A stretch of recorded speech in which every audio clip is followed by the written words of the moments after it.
dictate what Neil's lifestyle was going to be. Can you pull the curtain back a little bit? Because as you were flying in October of '68, how many Apollo crews had been laid out? I mean, they tended to plan way ahead. And there are authors who have written about it, but I'd love your take on how they finally decided that it ought to be, well, let's see, the Armstrong guy ought to be the first footprint.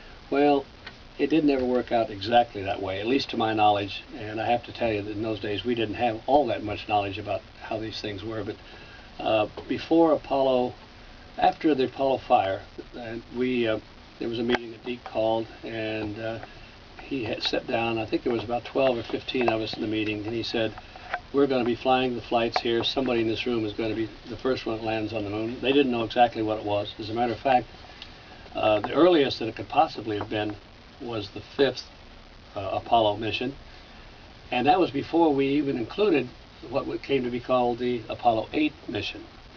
And in my book, The All-American Boys, I describe the series of circumstances or accidents and disasters like the Apollo 1 fire, how it dictated the rotation of those crews, which ended up with Neil and Buzz. Yeah, but for the Apollo fire, Neil probably wouldn't have been the first man on the moon. It would have shaken out some. It might have been Ed White. Well, it might have been Jim Lovell. I mean, who knows? For example, Buzz Aldrin would not have been available had we not had that kind of a delay, and then had we not had an accident with Elliot C. and Charlie Bassett, for example, dying in St. Louis.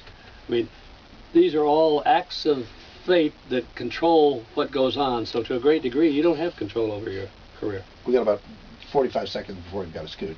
Your first shuttle flight, Dr. Riley, was STS 89 in 1998, and we flew to the Russian space station here. Oh, okay. Well, that's a whole which leads me to my next line of questioning. We're going to go aboard the shuttle with Dr. Riley. We're going to go aboard the Apollo Command Module with Walt Cunningham, and we're going to your phone calls, too, when we return. Got a 10 o'clock newscast to do, and then let's just all dive in with these magnificent men who are part of this great program at the Frontiers of Flight Museum tonight. And as a matter of fact, caller 5 at 817-695-0037. Caller 5 at 817-695-0037. You got a 4-pack to go see these gentlemen and see these magnificent films at this wonderful festival they're doing at the Frontiers of Flight Museum tonight. You got to come to the station here in North Arlington today to get it. But 817-695-0037. Back with your calls next.